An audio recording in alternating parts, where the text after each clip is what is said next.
Hello बच्चों, let's read the question. Question says consider a square with vertices at 1, 1, -1, 1, -1, -1 and 1, -1.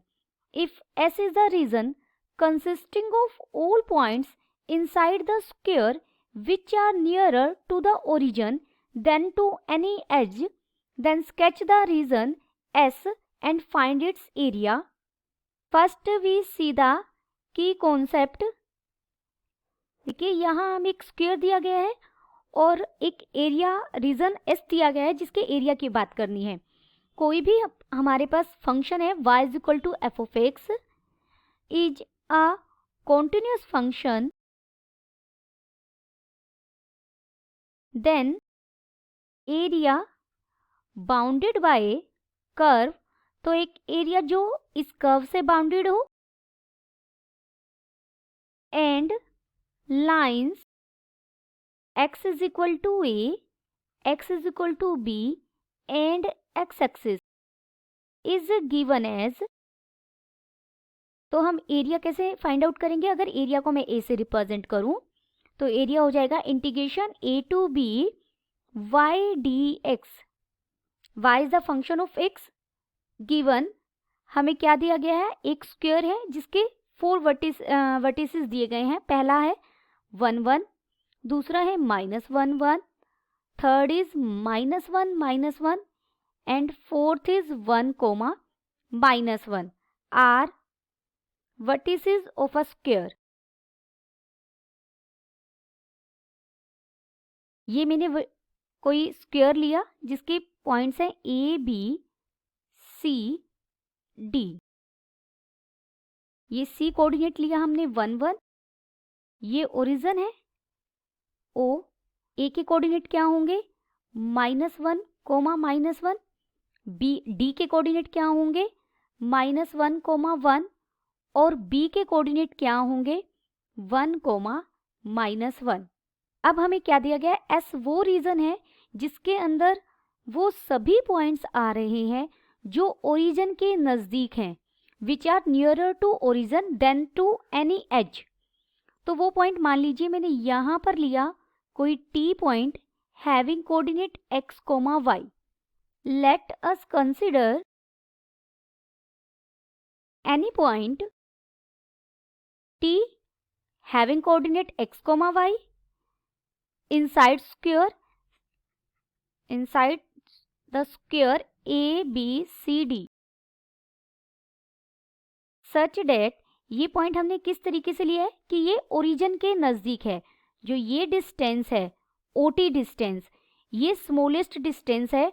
अगर मैं T का इस लाइन के साथ डिस्टेंस देखूं BC के साथ, T का CD के साथ डिस्टेंस चेक करूं, T का AD के साथ डिस्टेंस चेक करूं या T का डिस्टेंस में AB के साथ चेक करूं, उन सब में ये जो OT डिस्टेंस है ये स्मॉलेस्ट है. It's distance from origin is less than or equal to its distance from any edge. Therefore इसे हम मैथमेटिकली लिखें तो जो OT डिस्टेंस है वो लेस देन है. इन पॉइंट्स को अगर हम नाम दें, ये पॉइंट मैंने P लिया, ये Q है कोई पॉइंट, ये R है हमारा और ये S है. तो जो OT डिस्टेंस है वो कम है TP से and OT is less than TS. OT is less than TR and fourth में यही लिख रही हूँ OT is less then TQ. Consider, सबसे पहले हम लेकर चले कि जो O और T के बीच का डिस्टेंस है वो लेस है T और P के बीच के डिस्टेंस से. OT का डिस्टेंस हम डिस्टेंस फॉर्मूला से कैसे फाइंड आउट कर सकते हैं? देखिए O के कोऑर्डिनेट है और 0, 0 और T के कोऑर्डिनेट हमने x एंड y लिए हैं. तो डिस्टेंस फॉर्मूला का यूज करेंगे x -0 का स्क्वायर तो x स्क्वायर बन जाएगा, प्लस y -0 का स्क्वायर तो y स्क्वायर बन जाएगा, इज लेस देन TP. जो ये टीपी डिस्टेंस है ये किस लाइन से डिस्टेंस बता रहा है, बीसी से, और बीसी के हमें 2 पॉइंट्स पता हैं, तो आप इजीली बीसी की इक्वेशन फाइंड आउट कर सकते हैं। बीसी की इक्वेशन क्या बनेगी, देखिए बीसी की पूरी लाइन पर एक्स हमारा क्या रहेगा, 1 के इक्वल रहेगा। तो लाइन की इक्वेशन क्या बनेगी, x minus 1 is equal to 0। तो यहाँ क्या आ जाएगा, x minus 1। This implies squaring link करेंगे दोनों तरफ, तो ये बन जाएगा x square plus y square is less than x square plus 1 minus 2x। This implies, ये यहाँ आप इसे ऐसे कर सकते हैं कि दोनों तरफ हमने एक्स स्क्वेयर सब्ट्रैक्ट कर दिया, तो ये y square is less than -2 अगर हम कॉमन ले लें तो ये बन जाएगा x माइनस 1/2। ये एक पैराबोला को रिप्रेजेंट कर रहा है, पैराबोलिक कर्व बनेगी और t हमारा इस पैराबोलिक कर्व पर लाई करेगा। So point t lies on inside parabola y square is equal to -2x minus 1/2। और इस पैराबोला का वर्टेक्स क्या होगा, विद वर्टेक्स हो जाएगा 1/2, 0। और देखिए ये पैराबोला की इक्वेशन, अगर मैं यहाँ देखिए y को, अगर x को हमने 1/2 रखा तो y हमें कितना मिला, 0। अगर मैं यहाँ x को 0 रखती हूँ तो y कितना मिलेगा, +-1। Also, this parabola passes through 0, ±1। और ये पॉइंट कहाँ होगा, y एक्सिस पर होगा। सिमिलरली ये अभी हमने डिस्टेंस क्या लिया था, OT is less then TP के लिए हमने सोल्व किया। सिमिलरली बाकी 3 के लिए भी हम सोल्व कर सकते हैं। For OT is less then TQ, अगर TQ के साथ लेंगे तो ये मिल जाएगा, we get x square is less than equal to 2 into y plus 1/2। और अगर हम OT is less than TR ले तो हमें क्या मिलेगा, y स्क्वेयर। सिमिलरली आप सॉल्व करेंगे तीनों ये इन बचे हुए तीनों को भी डिस्टेंस फॉर्मूला की हेल्प से, and OT is less than TS ले हम तो हमें मिल जाएगा x square is less than equal to -2y minus 1/2। तो देखिए जो हमारा पहला पैराबोला था, ये पहला पैराबोला था जिसका वर्टेक्स क्या था, 1/2, 0। ये जो डिस्टेंस है पूरा 1 है, O से लेकर, क्योंकि स्क्वायर है, उनके हर स्क्वायर की साइड के कोऑर्डिनेट्स हमें दिए गए हैं। तो यहाँ कहीं हमारा होगा पॉइंट 1/2, 0। इधर पॉइंट मिलेगा मुझे -1/2, 0। इधर मुझे पॉइंट मिलेगा यहाँ पर 0, 1/2, और इधर मुझे कोई पॉइंट मिलेगा 0, -1/2। ये हमारे चारों पैराबोलिक जो कर्व आई हैं उनके वर्टेक्स हैं। इनसे हम यहाँ से ड्रॉ करेंगे, और जो 1/2, 0 से पैराबोला पास होगा वो y एक्सिस को कहाँ पे कट कर रहा है, यहाँ पर, और इधर से यहाँ पर। सिमिलरली जो आपका -1/2, 0 से पैराबोला वर्टेक्स पैराबोला ड्रॉ करेंगे वो भी इन्हीं पॉइंट से पास कर रहा है। तो ये पैराबोला कुछ ऐसे हो जाएगा, देखिए यहाँ से ये t इसी के ऊपर लाई करेगा, और ये पैराबोला ये आते हुए यहाँ से इस तरीके से, और दूसरा पैराबोला आप बनाएंगे सिमिलर वे से, वो यहाँ से जाएगा। थर्ड पैराबोला आप यहाँ से बनाएंगे तो वो इन कोऑर्डिनेट से पास करेगा।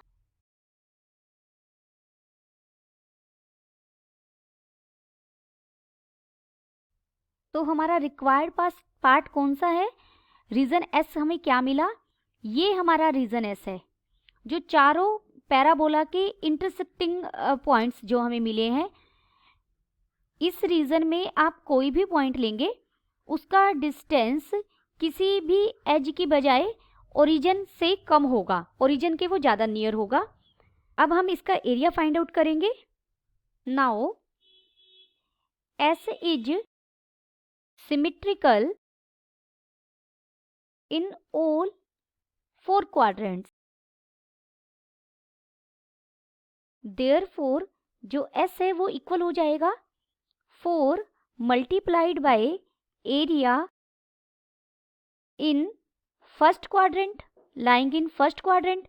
जो हम फर्स्ट क्वाड्रेंट में एरिया फाइंड आउट करेंगे और उसे 4 से मल्टीप्लाई कर दे तो रिक्वायर्ड एरिया निकल जाएगा मेरा।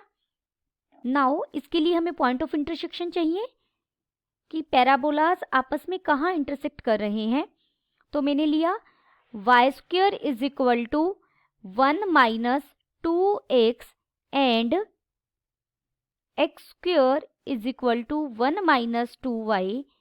हम इन दोनों को साइमल्टेनियसली सोल्व करेंगे। Intersect on line y is equal to x, y is equal to x line पर इंटरसेक्ट करेंगे। The point of intersection is, और पॉइंट ऑफ इंटरसेक्शन हमें क्या मिलेगा, E। हमने पॉइंट ऑफ इंटरसेक्शन को E नाम दिया। उसके कोऑर्डिनेट्स क्या होंगे, square root 2 minus 1 comma square root 2 minus 1। देखिए अब इसे समझते हैं पहले। देखिए यहाँ हमारा पॉइंट C था 1 1। सिर्फ मैंने इतना जो एरिया है वो ड्रॉ कर रही हूँ वहाँ पर, सिर्फ फर्स्ट क्वाड्रेंट वाला, ये वाला पार्ट। तो ये हमारा पॉइंट C था, और जो ये पॉइंट था इसको हम कुछ नेम दे सकते हैं। ये पॉइंट हमारा P था, ये ओरिजिन था, और ये y एक्सिस वाली लाइन थी। यहाँ पॉइंट हो जाएगा 0,1 और ये पॉइंट हो जाएगा हमारा 1,0। ये पॉइंट हमारा ओरिजिन है और हमारा पैराबोला कुछ इस तरीके से जा रहे थे। एक इस पॉइंट से पास क्रॉस कर रहा था और एक यहां से क्रॉस कर रहा था।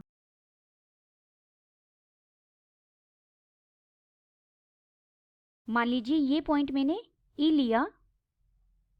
देखिए इस पार्ट से इस तरीके से डिवाइड किया, ये दोनों एरियाज इक्वल आएंगे। ये डायग्राम आप जब बनाएंगे प्रॉपर तो ये कुछ इस तरीके से आएगा और ये एरियाज इक्वल आएंगे। और ये जो ट्रायंगल है, इस ट्रायंगल का एरिया इस ट्रायंगल से के इक्वल होगा। तो हम इन पॉइंट्स को, अगर ये पॉइंट मेरा H है, ये पॉइंट F है, ये पॉइंट मैंने I लिया और ये पॉइंट हमारा G है, तो जो E का पॉइंट ऑफ, ये E जो पॉइंट ऑफ इंटरसेक्शन है इन दोनों पैराबोलाज का, हमने इसके कोऑर्डिनेट बताए। क्या मिले हमें, square root 2 minus 1 comma square root 2 minus 1। Area of region OEFO, हम इतने पार्ट का एरिया फाइंड आउट करेंगे। पहले दिस इज इक्वल टू, ये एरिया किसके इक्वल होगा, एरिया ऑफ ट्रायंगल, इसमें एक ट्रायंगल बनी है OEH, प्लस साथ में क्या है, एरिया ऑफ HEFH, जो ये वाला पार्ट है। This is equal to, triangle का एरिया हम कैसे फाइंड आउट करेंगे, 1/2 क्रॉस बेस। बेस की वैल्यू क्या हो जाएगी, स्क्वायर रूट 2 माइनस 1, और हाइट भी कितनी है, स्क्वायर रूट 2 माइनस 1, तो ये स्क्वायर हो जाएगा, प्लस इंटीग्रेशन। देखिए हम इतने पार्ट का एरिया फाइंड आउट करेंगे। तो ये E है, ये कहाँ से शुरू हुआ हमारा, ये जो H का x कोऑर्डिनेट है वो स्क्वायर रूट 2 माइनस 1 है, और ये कहाँ तक जा रहा है, F, जो ये मिडल, जो इसका वर्टेक्स था हमारे पैराबोला का, वो क्या था, 1/2 square root of 1 minus 2x dx। This is equal to 1/2 into, इसे मैंने लिखा स्क्वायर रूट 2 माइनस 1 का स्क्वायर, प्लस यहाँ हम इंटीग्रेशन सोल्व करेंगे तो ये हो जाएगा 1 minus 2x raise to power 3/2 divided by 3/2 into minus 2 within limit square root 2 minus 1 to 1/2। This is equal to 1/2। यहाँ अगर हम स्क्वायर होल स्क्वायर ओपन करेंगे तो ये बन जाएगा ए स्क्वायर यानी 2 + 1 माइनस 2 स्क्वायर रूट 2 प्लस इसे हम सोल्व करेंगे तो हमें मिलेगा 1/3 into upper limit minus lower limit रखेंगे तो यहाँ बन जाएगा 1 + 2 minus 2 square root 2 whole raise to power 3/2. This is equal to 1/2 into 3 minus 2 square root 2 plus 1/3 into 3 minus 2 square root 2 raise to power 3/2. This is equal to, देखिए ये हो गया 1/2 3 minus 2 square root 2 plus 1/3. ये 3 minus square root 2 को देखिए अभी हमने लिखा है स्क्वायर रूट 2 माइनस 1 का होल स्क्वायर ही बनता है और इसकी पावर कितनी है 3/2. This is equal to 1/2 3 minus 2 square root 2 plus 1/3. ये 2 से ये पावर कट जाएगी, होल क्यूब पावर हम ओपन करेंगे तो बन जाएगा 2 square root 2 minus 1 minus 3 square root 2 into square root 2 minus 1. This is equal to, इसे हम सोल्व करेंगे, ये बन जाएगा 1/2 into 3 minus 2 square root 2 plus 1/3 into 5 square root 2 minus 7. इसे हम सोल्व करेंगे तो 1/6 बाहर आ जाएगा. इसे मैं लिख सकती हूँ 9 minus 6 square root 2 plus 10 square root 2 minus 14. This is equal to 1/6 into 4 square root 2 minus 5. Therefore area lying in first quadrant